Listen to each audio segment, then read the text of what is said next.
বিসমিল্লাহির রহমানির রহিম। সুপ্রিয় শিক্ষার্থী সবাই কেমন আছেন? আমি বনশ্রী ন্যাশনাল আইডিয়ালের গণিতের শিক্ষক আমিরুল আলম। বনশ্রী ন্যাশনাল আইডিয়াল কর্তৃক আয়োজিত বিএনআইএস হোম স্কুলের পক্ষ থেকে আপনাদের সবাইকে আবারও শুভেচ্ছা ও স্বাগতম। শিক্ষার্থী বন্ধুরা, আজকে আমরা নবম শ্রেণীর উচ্চতর গণিত অধ্যায় 13 এর ঘন জ্যামিতি থেকে তোমাদেরকে একদম গুরুত্বপূর্ণ যে সূত্রগুলো খুবই প্রয়োজন সেগুলো আগে শেখাবো, এরপরে এটার পারপাসে আমরা অঙ্কে চলে যাব। তাহলে আমাদের আজকের অধ্যায় 13 আর তোমাদের টোটাল ক্লাস নং 10, আমার আজকের ক্লাস পর্ব 4। চলো আমরা আজকের কাজে যাই যে আজকে আমাদের কি কাজ। এর আগে একটু বলে নেই, আজকে যে কাজগুলো আমরা করব তোমাদের বার্ষিকে আছে 1 থেকে 15 পর্যন্ত সিলেবাসে। এই মধ্যে যে সূত্রগুলো আয়তাকার ঘনবস্তু আছে, ঘনকাকৃতির ঘনবস্তু আছে, কোনক আকৃতি আর গোলক, আমরা 4টা সূত্র আগে সুন্দর করে শিখে ফেলি। আসো, আয়তাকার ঘনবস্তুর দৈর্ঘ্য a, প্রস্থ b, উচ্চতা c, এটা ধরে নিলাম আমরা। ঠিক আমি এখন একটা আয়তাকার ঘনবস্তু এঁকে ফেললাম। আয়তাকার ঘনবস্তু আঁকার পর খেয়াল করো, দৈর্ঘ্য প্রস্থ উচ্চতা আমরা দিয়ে ফেললাম। দেওয়ার পরে আয়তাকার ঘনবস্তুর সমগ্র তলের ক্ষেত্রফল, একটা একটা করে সূত্র তোমাকে এখন শেখাচ্ছি। সমগ্র তলের ক্ষেত্রফলের সূত্র, যেহেতু এবিসি ধরেছি, 2 × ab plus BC plus C, আর ক্ষেত্রফল হলে অলওয়েজ বর্গ একক। যদি মিটার থাকে তুমি লিখবে বর্গ মিটার, যদি সেন্টিমিটার থাকে তুমি লিখবে বর্গ সেন্টিমিটার। যেহেতু কিছু নেই একক, তাহলে আমরা লিখেছি বর্গ একক। আয়তাকার ঘনবস্তুর কর্ণের দৈর্ঘ্য, কর্ণের দৈর্ঘ্যের একটা সূত্র আছে, √a² plus b² plus c²। কর্ণের দৈর্ঘ্য হবে শুধু একক। আয়তাকার ঘনবস্তুর আয়তন, আয়তনের একটা সূত্র আছে a b c, তিনটা, যেহেতু এটা হবে ঘন একক। তাহলে তুমি শিখলে আয়তাকার ঘনবস্তুর সমগ্র তল, পৃষ্ঠতলের ক্ষেত্রফল, সমগ্র তল, এখানে 6টা তল আছে, সে 6টা তলের ক্ষেত্রফল। একটা ইটকে তুমি দেখো ভালো মতো, ঠিক সেম অ্যাজ ইট। তো 2 × ab plus bc plus ca বর্গ একক, কর্ণের দৈর্ঘ্য √a² plus b² plus c² একক, এবং আয়তন abc ঘন একক। এটা তুমি মুখস্থ করে ফেলবে সুন্দর করে। এবার আসো, এইটা যদি আয়তাকার না হয়ে এই জিনিসটা বর্গাকার হয় তাহলে কি হয়, আমরা সেইটা সূত্রটাও একটু শিখে ফেলি। মনে করো এখানে আমি আঁকতেছি, বর্গাকার আঁকতেছি, দেখো সুন্দর করে, যে মনে করতেছি এটা বর্গ, আমি হাতে আঁকতেছি, ধরে নিলাম এটা বর্গক্ষেত্র। আমি এখন ঘনক আকৃতির ঘনবস্তু আঁকতেছি।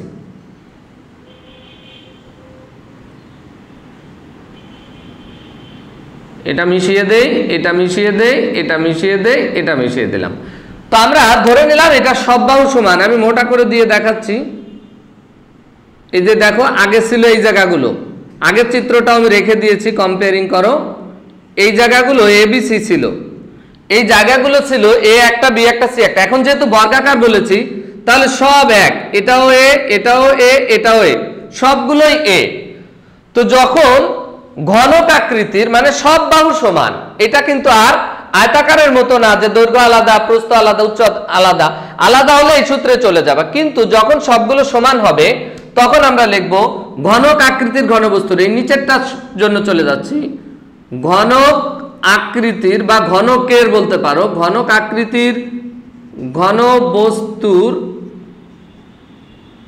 দৈর্ঘ্য ও যা, দৈর্ঘ্য ইকুয়াল টু প্রস্থ, প্রস্থ তাই হয়, উচ্চতাও সেম হয়, ইকুয়াল টু এ, মানে দৈর্ঘ্য যা প্রস্থ তাই উচ্চতাও সেম, সকল ধার সমান। তো আমরা একটাও বিবেচনা করতে পারি, দৈর্ঘ্য প্রস্থ উচ্চতা, এটার দৈর্ঘ্য প্রস্থ উচ্চতা যেহেতু সব সমান, তো সব একই। সেক্ষেত্রে আমরা দেখো, আমি এই 3টা জিনিস লেখার উদ্দেশ্য আমার একটাই, সেটা হচ্ছে আমি তোমাকে এটার সাথে কম্পেয়ারিং করাবো, নাহলে আমি শুধু ধার লিখতাম, শুধু একটা বাহুর দৈর্ঘ্য।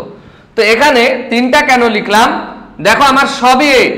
আমি যদি এই জায়গায় চিন্তা করি, সব জায়গায় এ বসাই, a × a, a × a, A into A. তোমাকে একটু রাত দেখাই, মনে করো সূত্রটা যদি এরকম হয় 2, এখানে ছিল এ বি, তার মানে এ ইন্টু এ, তারপর ছিল বিসি, তো আমি যদি লিখি এটা এ ইন্টু এ, তারপর ছিল সি এ, মানে এ ইন্টু এ, তাহলে আমার টোটালি সূত্র দাঁড়ালো কি 2 এ স্কয়ার এ স্কয়ার এ স্কয়ার, তাহলে কি হলো 3a square, 2 into 3a square, তার মানে কত হলো 6a স্কয়ার। তাহলে আমরা এই ক্ষেত্রে আমরা কি লিখতে পারি, এই ক্ষেত্রে আমরা লিখতে পারি যে ঘনকাকৃতির ঘনবস্তুর সমগ্র তলের ক্ষেত্রফল 6a স্কয়ার। এখন আমরা এই কথাটা সরাসরি লিখে দিব, এর সমগ্র তলের ক্ষেত্রফল, সমগ্র তলের ক্ষেত্রফল ইকুয়াল টু 6a স্কয়ার। একবারে লিখে দিলাম বর্গ একক। আচ্ছা, এবার আসো কর্ণের দৈর্ঘ্য, এটা কর্ণের দৈর্ঘ্য, ঘনকের কর্ণের দৈর্ঘ্য। কর্ণের দৈর্ঘ্য দেখো এখানেও তো সবই একই হবে, a square plus a square plus a square, তাহলে কি দাঁড়ায়, এটা দাঁড়াবে এরকম √3a স্কয়ার। দেখো a square a square square, 3a square থেকে √a স্কয়ার এ কেটে যায় a, আর √3 থেকে গেল, এত একক। এটা আসলো কি কর্ণের দৈর্ঘ্য। একইভাবে আমি যদি আয়তন বের করি, খেয়াল করো a ইন্টু এ ইন্টু এ, তারা কি a কিউব, তাহলে এক্ষেত্রে আমরা আয়তন কত পাবো, ঘনকের আয়তন আমরা লিখতে পারবো a কিউব ঘন একক। তাহলে দেখো আমরা আয়তাকার ঘনবস্তু থেকে কিভাবে বর্গাকার মানে সকল বাহু সমান, সেক্ষেত্রে আমরা সমগ্র তলের ক্ষেত্রফল 6a স্কয়ার, কর্ণের দৈর্ঘ্য a√3 এবং আয়তন a কিউব ঘন একক, আর ক্ষেত্রফল হলে সবসময় হবে বর্গ একক। আমরা দুইটা সূত্র অনেক সুন্দর করে শিখে ফেললাম। এবার চলো পরেরটায় চলে যাচ্ছি। এবার আমরা চলে যাব কোনক আকৃতির ঘনবস্তুতে।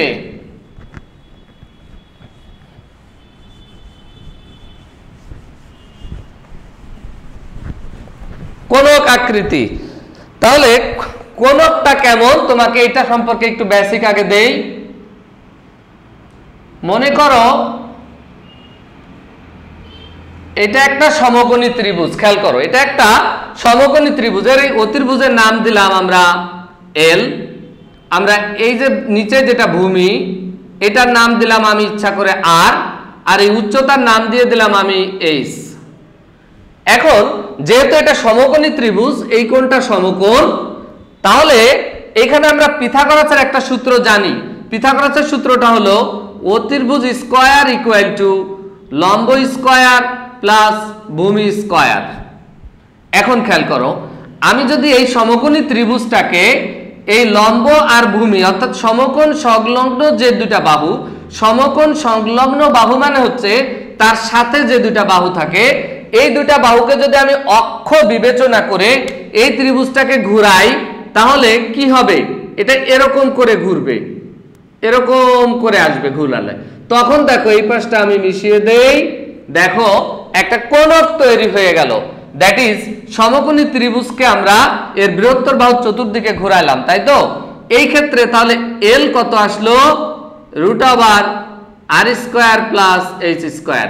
এখন এই যে কোণক, এই যে এল লিখছিলাম এটাকে বলে হেলানো তল, তার মানে হেলানো তলের দৈর্ঘ্য এল, উচ্চতা এইচ, আর এই যে ভূমিতে দেখো ব্যাসার্ধ, এটা একটা দেখো বৃত্তাকার হয়ে গেছে গোলাকার, তাহলে এর ব্যাসার্ধ হয়ে গেছে আর। এই কারণে আমার এখানে কোণকের হেলানো তলের দৈর্ঘ্য আমরা পেয়ে গেলাম এল সমান সমান √h² প্লাস h স্কয়ার। তাহলে আমরা লিখে ফেলি কোণকের হেলানো তলের দৈর্ঘ্য এল সমান সমান √r² প্লাস h² একক। দেখো আমরা পিথাগোরাস থেকে এটা তৈরি করলাম। এখন আমরা আসি কোণকের বক্রতলের ক্ষেত্রফল। আমরা লিখব কোণকের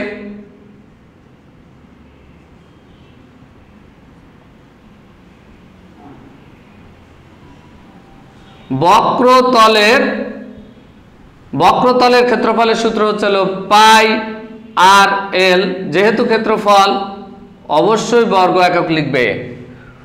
কোণকের বক্রতলের ক্ষেত্রফলে চলে আসলাম। এবার আমরা লিখব কোণকের সমগ্র তলের ক্ষেত্রফল।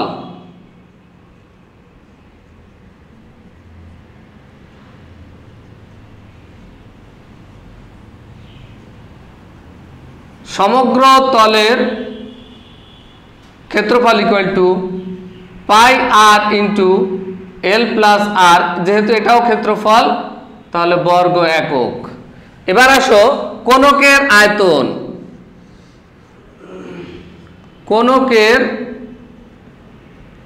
আয়তন, আয়তনের সূত্র 1/3 পাই আর স্কয়ার এইচ। আয়তন হলে কি হয়ে যাবে? ঘন একক।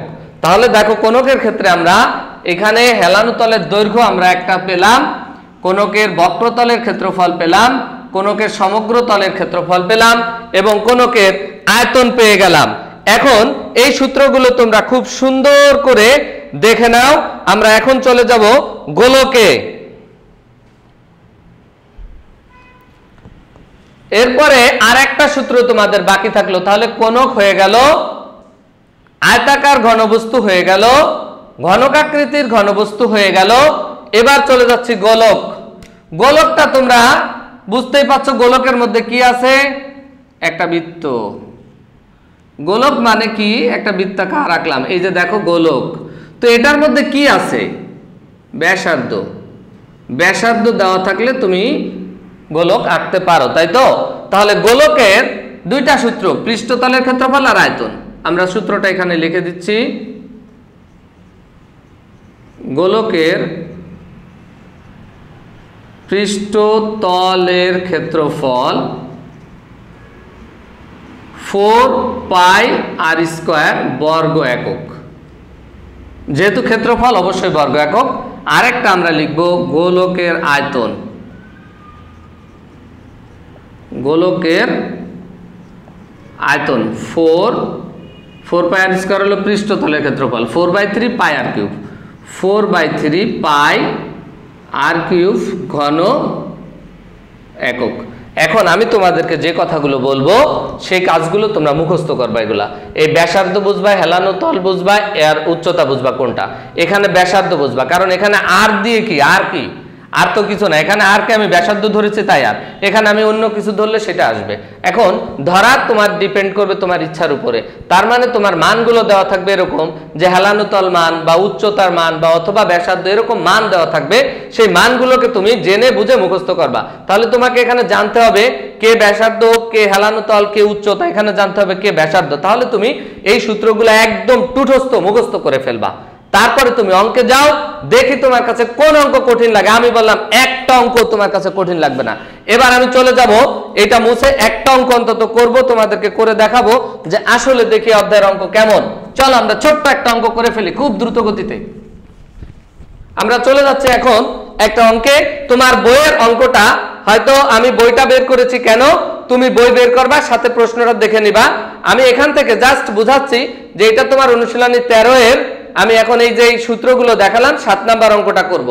7 নাম্বার অঙ্কটা আমি একটু তোমাকে পড়ে শোনাচ্ছি, মনোযোগ দাও। একটি আয়তাকার ঘনবস্তুর দৈর্ঘ্য, প্রস্থ ও উচ্চতা 16 মিটার, 12 মিটার ও 4.5 মিটার। 16 metre, 12 metre, 4.5 metre. এর পৃষ্ঠতলের ক্ষেত্রফল, কর্ণের দৈর্ঘ্য, আয়তন, তিনটা জিনিস বের করতে বলেছে। তাহলে কি কি জিনিস দেওয়া আছে আমরা একটু লিখি। 7 নাম্বার অঙ্কে আমরা লিখি,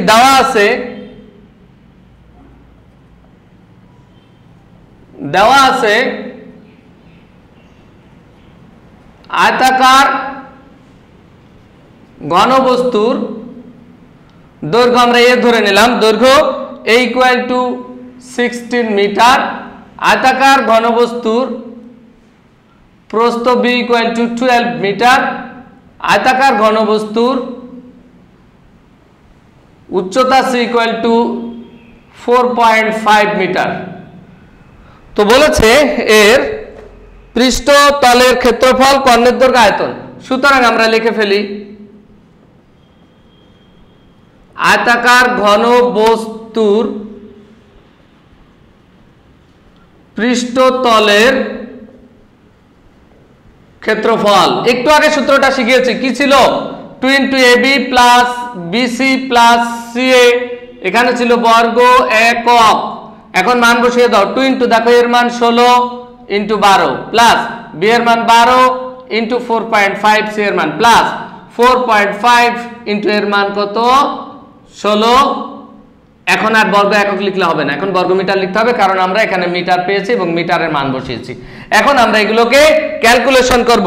তো আমরা ক্যালকুলেটরে এগুলো ক্যালকুলেশন করে আমরা এখন উত্তর বসিয়ে দেব। প্রথমটা গুণ করলে হয় মোটমাট টোটাল, এখানে আমরা প্রথমটা গুণ করে 192, 54 আর 72 পেলাম। 102 × 192 54 72 বর্গমিটার। তাহলে এটা আমরা এখন ক্যালকুলেটরে গুণ করে ফেলি। ক্যালকুলেটরে এটা গুণ করলে হবে 636, টোটাল 636 বর্গ মিটার। This is answer. এটা পৃষ্ঠতলের ক্ষেত্রফল। খেয়াল করো, এবার বলছে আয়তাকার ঘনবস্তুর কর্ণের দৈর্ঘ্য। তো আমরা এই আয়তাকার ঘনবস্তু এখানে লিখেছি, সুতরাং কর্ণের দৈর্ঘ্য লিখে ফেলি। কর্ণের দৈর্ঘ্যের সূত্রটা তোমরা জানো, √a² + b² + c² একক, √a², এ কত 16² b কত 12² c কত 4.5² এটা হবে একক। একক এখানে আর লেখা যাবে না, এখানে কি হবে মিটার, কারণ আমরা মান বসিয়ে দিয়েছি। এখন আমরা এই কাজগুলো, বাকি কাজটুকু তুমি নিজেই ক্যালকুলেটরে করতে পারো। 16 × 16 12 × 12 এবং 4.5 × 4.5 256 144 256 যোগ 144 যোগ 20.5 20.5 না, আমরা একটু করে দেখি 20.25 20.25। তাহলে আমরা এখন এটাকে মিটার লিখলাম।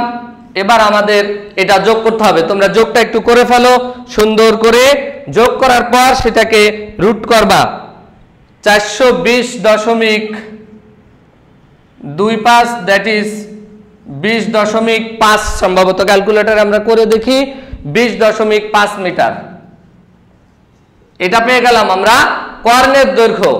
এবার আমরা আরেকটা বের করতে বলেছে, এখানে পৃষ্ঠতলের ক্ষেত্রফল বের করলাম, কর্ণের দৈর্ঘ্য বের করলাম, এখানে আমরা আয়তন বের করে ফেলি।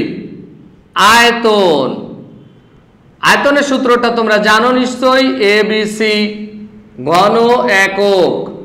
তো এর মান কত 16, b এর মান 12, c এর মান 4.5 ঘন মিটার। দেখো আসলে কি অঙ্কগুলো অনেক সহজ। এই অঙ্কগুলো তুমি যদি খালি মান বসাতে পারো তাহলে আর কিছু নেই, মান বসাতে পারলেই অঙ্ক হয়ে যাবে 864 ঘন মিটার। তাহলে আমরা একটা অ্যান্সার পেলাম এখানে, একটা অ্যান্সার পেলাম এখানে, একটা অ্যান্সার পেলাম এখানে। এই মান যে এইভাবে আসবে এমন না, মানগুলো পরিবর্তন করে আসতে পারে। তো তোমার মেন কাজ হচ্ছে সূত্রটা শেখা, সূত্রটা শেখা, সূত্রটা শেখা। এরপরে তুমি মানগুলো খালি বসাবা, বসানোর পর তুমি তো যোগগুলো বিয়োগগুলো বা গুণগুলো এগুলো ক্যালকুলেটরে করবা। তো ক্যালকুলেটরে সঠিক করে সুন্দর করে করে করে তুমি এগুলো শিখে ফেলবা। তো শিক্ষার্থী বন্ধুরা, আমার আজকে আর ক্লাস করব না। আজকে আমি তোমাদেরকে হোমওয়ার্ক দিব, বাড়ির কাজ। সেটা হচ্ছে CW2 HW, এই সূত্রগুলো আগে লিখবা, তারপর একটা অঙ্ক সুন্দর করে একা একাই করে ফেলবা। তো আর এই হোমওয়ার্ক যে করবা এই ব্যাপারে তোমাদের কিছু কথা আছে গুরুত্বপূর্ণ। সেটা হচ্ছে তোমরা এই হোমওয়ার্কগুলো যখন করতে বসবা তখন তুমি যে জায়গায় বসবা সেই জায়গাটাকে স্থির করো। কোথায় বসতে চাও তুমি, এটা কিসে দেখবা, এটা একটা ভিডিও, তা তুমি ক্লাসটা কিসে দেখতে চাও, মোবাইলে দেখবে নাকি তোমার টিভিতে দেখবে, কোন ডিভাইসে দেখবা। তুমি যেখানে দেখবা সেই জায়গাটা নির্ধারণ করে তোমার বই, খাতা, কলম, রাবার, পেন্সিল যাবতীয় সবকিছু নিয়ে বসো। তুমি একবার বসছো, একবার আবার আনতে চলে গেছো, একবার বসছো, একবার চলে গেছো কলম আনতে, এটা করা যাবে না। তাহলে তুমি বারবার যে আপ ডাউন করতেছো, তোমার পড়ালেখার মনোযোগটা নিশ্চিত থাকবে না। তাহলে তুমি যেখানে বসবা সেখানে সব কিছু নিয়ে পড়তে বসে যাও। এবার দেখো দেখো খুব সুন্দর করে তুমি শিখতে পারছো। অর্থাৎ আমি বলতে চাচ্ছি, তুমি যে জিনিসটা করবা সেটা যদি তুমি খুব মনোযোগের সাথে করো, সেই কাজটা তোমার অনেক ভালো মতো করা হবে, শেখা হবে, বোঝা হবে। আদারওয়াইজ সেই কাজ করে কোনো লাভ নেই। তো শিক্ষার্থী বন্ধুরা, তোমরা বাসায় অবশ্যই বাবা মায়ের কথা মতো চলবে, বাবা মায়ের অবাধ্য হয়েও না। যে সন্তান বাবা মায়ের কথা মতো ঠিক মতো চলতে পারে, বাবা মায়ের কথা অক্ষরে অক্ষরে পালন করতে পারে, আমি বলতে পারি সেই সন্তানকে জীবনে কখনো কষ্ট করতে হবে না। তো তুমিও আজ থেকে, এই মুহূর্ত থেকে বাবা মায়ের অবাধ্য হয়েও না, বাবা মায়ের কথা মতো চলো, দেখবা তোমার জীবনও খুব সুন্দর হয়ে গেছে। তো বন্ধুরা ভালো থাকো। সুস্থ থাকো, সুন্দর থাকো। আবার দেখা হবে পরবর্তী ক্লাসে। আল্লাহ হাফেজ।